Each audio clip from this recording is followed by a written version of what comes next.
Good morning, students. My name is Tinku Gupta, and today's our topic is angina pectoris. हम पहले angina pectoris की definition देखते हैं.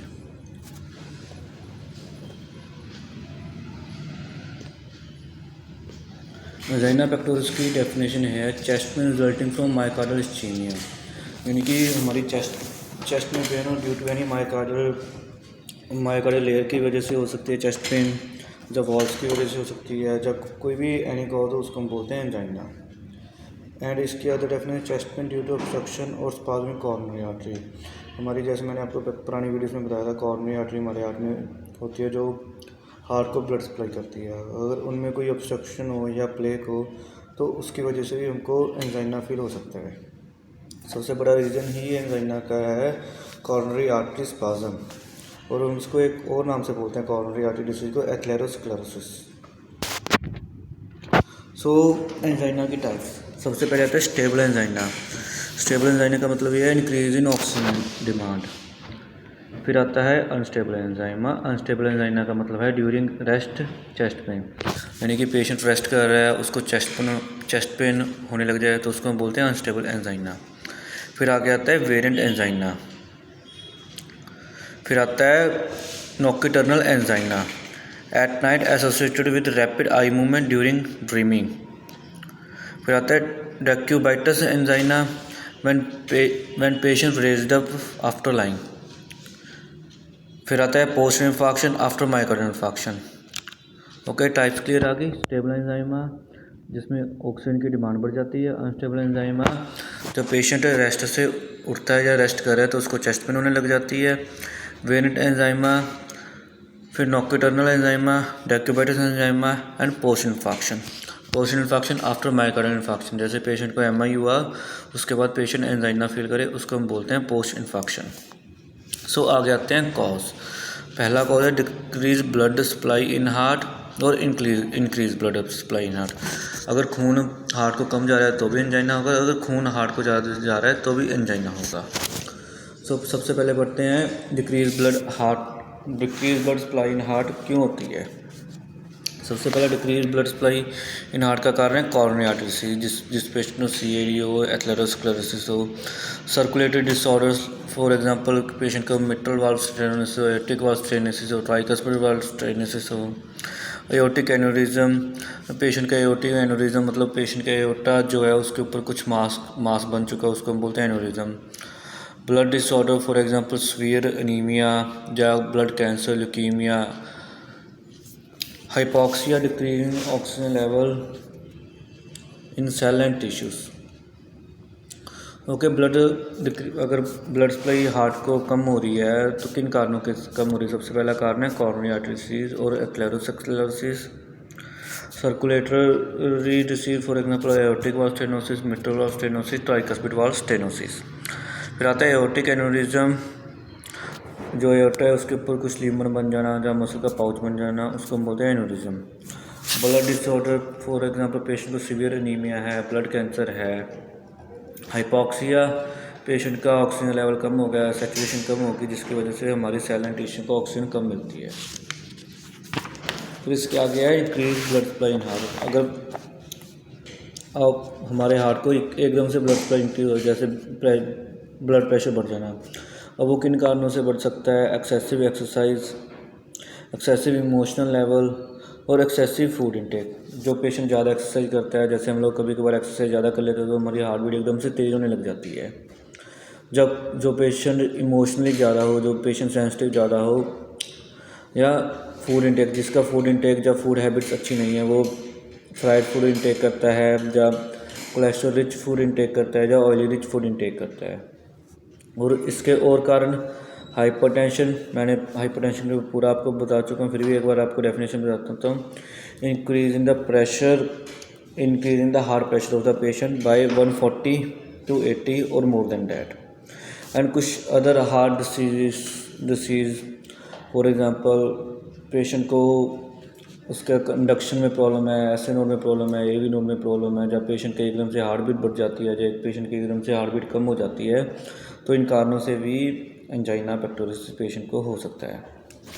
सो आगे हम पढ़ेंगे इसकी पैथोफिजियोलॉजी, यानी कि ये हमारे बॉडी में किस पैथोफिजियोलॉजी से होता है। सबसे पहले कोई कॉज कोई भी हो सकता है, increase blood supply in heart, decrease blood supply in heart, या कोई और कारणों की वजह से। तो हमारे ऑक्सीजन की डिमांड बढ़ी बॉडी में, जिसकी वजह से हार्ट का वर्कलोड बढ़ गया, हार्ट को ज़्यादा ब्लड पंप करना पड़ेगा। The coronary artery dilate and supply more blood to heart, coronary artery dilate हो जाएंगी और हार्ट को ज़्यादा ब्लड सप्लाई करेंगी। But due to any factor blood supply defected, किसी भी कारण से, कोई भी एक्सटर्नल रीजन्स की वजह से अगर ब्लड सप्लाई डिफेक्टेड हो जाती है तो heart needs more blood demand, heart को फिर ज़्यादा ब्लड की डिमांड पड़ेगी। Decrease in oxygen level of the heart and develop condition of ischemia, start angina in pectoris chest muscle. Okay, angina pectoris का मतलब है, angina means pain, pectoris means chest muscle. Okay, pathophysiology समझ लगी। फिर मैं आपको एक बार रिवीजन करा देता हूँ। Due to any cause increase oxygen demand in body, increase heart workload, heart needs more blood to supply, then coronary artery dilate and supply more blood to heart, but due to any factor blood supply defected, heart needs more blood demand, decrease in oxygen level of the heart and develop condition of ischemia, जिसकी वजह से angina pectoris हो जाता है। सो आगे इसके sign and symptoms क्या है। सबसे पहले pain, pallor and cold skin, tachycardia, dyspnoea, palpitation. Palpitation का मतलब ये हमको जब पेशेंट के हम हार्ट पाल्पिटेट करेंगे, उसकी हार्ट बीट पाल्पिटेट करेंगे तो हमको उसकी रिदम अच्छी नहीं सुनाई देगी। हाइपरटेंशन बीपी का बढ़ना, बीपी का घटना। डाइजेस्टिव डिस्टर्बेंस ये है, पेशेंट को एसिड अटैक आने लग जाएगा, जब पेशेंट को वॉमिटिंग होएगी, और sweating. Okay, sign and symptom पहले pain, pallor and cold skin, tachycardia, dyspnoea, palpitation, hypertension, digestive disturbance and sweating. So हम आगे बढ़ेंगे, पेन का कैरेक्टरिस्टिक कैसा होगा। सबसे पहले लोकेशन टू लेफ्ट स्टर्नम। जैसे हम सभी को पता है हमारा हार्ट स्लाइटली लेफ्ट होता है, स्लाइटली राइट होता है, पूरा लेफ्ट ही होता है, तो लोकेशन होती है इसकी left sternum. Severity mild to moderate, ये कभी पेन कम फील होगी, कभी पेन ज़्यादा फील होगी। ऑनसेट क्या है इसका, मे टू क्विक और स्लो। ये क्विक की हो सकती है ऑनसेट और इसकी स्लो भी हो सकती है। इसकी रेडिएशन है generally in the neck, left shoulder and upper left and downward 4th to 5th finger. अब इसकी हमको रेडिएशन सबसे पहले चेक करनी पड़ती है। कभी कभार चेस्ट पेन हमारे एसिड अटैक से भी होने लग जाती है, एसिड डिस्टर्बेंस से चेस्ट पेन बहुत ज़्यादा होती है। इसकी हमको रेडिएशन याद करनी है। इसकी रेडिएशन का कैसे होगी। सबसे पहले ये स्टर्नम में, स्टर्नम से नेक पर जाएगी, नेक से ये लेफ्ट शोल्डर पर जाएगी, और ये हमारी 4th और 5th फिंगर्स को महसूस होगी। तभी ये कार्डिक पेन मानेंगे, नहीं तो पेशेंट को चेस्ट पेन होगी और मसल पेन होगी। ओके, फिर आती है sensation, burning bursting sensation, patient have gas problem. Sensation patient को गैस प्रॉब्लम हो सकती है, बर्निंग ब्रस्टिंग की हो सकती है। इसकी ड्यूरेशन रहती है less than 5 minute. Okay, characteristic of pain, पहले लोकेशन, सिवियरिटी, ऑनसेट, रेडिएशन का पूरा वो पेन कहाँ से कहाँ ट्रैवल करती है। स्टर्नम से नेक, नेक से लेफ्ट शोल्डर से left arm and then downward 4th to 5th finger. फिर आती है sensation, burning bursting sensation, patient have gas problem and indigestion. इसकी ड्यूरेशन है लेस देन 5 मिनट। चलो डायग्नोसिस हम कैसे करेंगे। पहले डायग्नोसिस हम करेंगे electrocardiography, ECG, stress testing, troponin and cardiac enzymes, angiography और cardiac catheterisation. Troponin and cardiac enzyme जैसे बीएनपी और ट्रोपोनिन आई टेस्ट। इलेक्ट्रोकार्डियोग्राफी हम पेशेंट की ईसीजी निकालेंगे। पेशेंट की हम इकोकार्डियोग्राफी भी कर सकते हैं एंजाइना में। इकोकार्डियोग्राफी अगर पेशेंट को एमआई है या स्टेनोसिस है, उसमें भी हमको पूरा पता लग जाता है। स्ट्रेस टेस्टिंग उसका हो गया, टीएनपी टेस्ट हो गया, हम उसको ट्रेडमिल को धरा कर देखेंगे, फिर उसके हम हार्ट की पंपिंग चेक करेंगे। एंजियोग्राफी में हम ये कैथ लैब का प्रोसीजर है, इसमें हम हार्ट की कॉर्नरी आर्टरीज देखते हैं, जो उसकी चारों मेन आर्टरीज हैं, हम एंजियोग्राफी से वो पता लग जाता है। कॉम्प्लिकेशन है इसके myocardial ischaemia, heart failure. Okay, एक बार मैं आपको इतना रिवीजन करवा देता हूँ। इसके medical management, surgical management, dietary management हम लोग अपनी अगली क्लास में पढ़ेंगे। सो एंजाइना पेक्टोरिस, एंजाइना का मतलब पेन, पेक्टोरिस का मतलब chest muscle. Type stable angina, unstable angina, variant angina, nocturnal angina, decubitus angina, post infection. Cause decrease blood supply in heart, blood में अगर डिक्रीज होती है तो इसका coronary artery disease, circulatory disorder, aortic aneurysm, blood disorder and hypoxia. फिर increase blood supply in heart, excessive exercise, excessive food intake और patient का emotional level.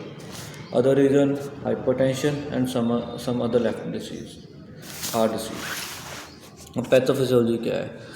किसी भी कारण से ऑक्सीजन की डिमांड बढ़ना, increase in heart workload, heart needs more blood supply, then coronary artery dilate and supply more blood to heart, but due to any effective blood supply defected, heart needs more blood demand, decrease in oxygen level in heart, develop condition like ischemia, then start angina pectoris.